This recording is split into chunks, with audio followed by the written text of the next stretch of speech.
കുംഭമാസത്തിലെ മകന്നാളിൽ ഉച്ച കഴിഞ്ഞ് 2 മണിക്ക് മിഥുനം ലഗ്നത്തിലാണ് മകൻ തൊഴൽ ചടങ്ങിനായി ക്ഷേത്രനട തുറന്നത്.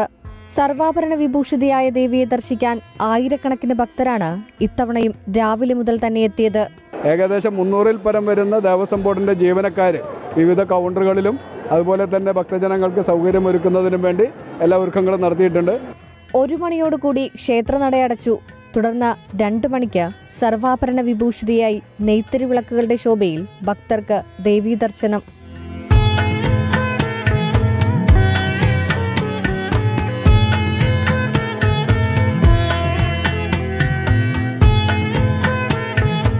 എല്ലാ വർഷവും വരാറുണ്ട്.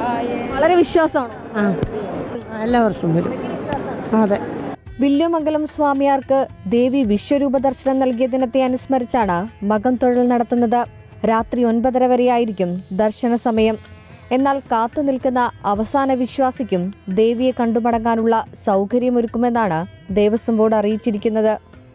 നീണ്ട കാത്തിരിപ്പിനൊടുവിൽ ഇച്ഛാശക്തി, ജ്ഞാനശക്തി, ക്രിയാശക്തി എന്നീ ശക്തികളടങ്ങിയ സർവാഭരണ വിഭൂഷിതയായ ദേവിയെ ദർശിച്ച് ആത്മസംതൃപ്തിയടഞ്ഞ് ഭക്തർ മടങ്ങുകയാണ്. ആഗ്രഹ സഫലീകരണം നടക്കുമെന്ന വിശ്വാസത്തോടെ. ക്യാമറമാൻ അദീഷിനൊപ്പം സൂര്യശ്രീ, 24 കൊച്ചി. ലോകത്തെവിടെയായാലും ഏത് സമയത്തും 24 വാർത്തകളും ഓഗ്മെന്റഡ് റിയാലിറ്റി പാക്കേജുകളും എക്സ്പ്ലെയിനറുകളും വിശദമായി കാണാൻ ഞങ്ങളുടെ യൂട്യൂബ് ചാനൽ നിങ്ങൾക്ക് സബ്സ്ക്രൈബ് ചെയ്യാം.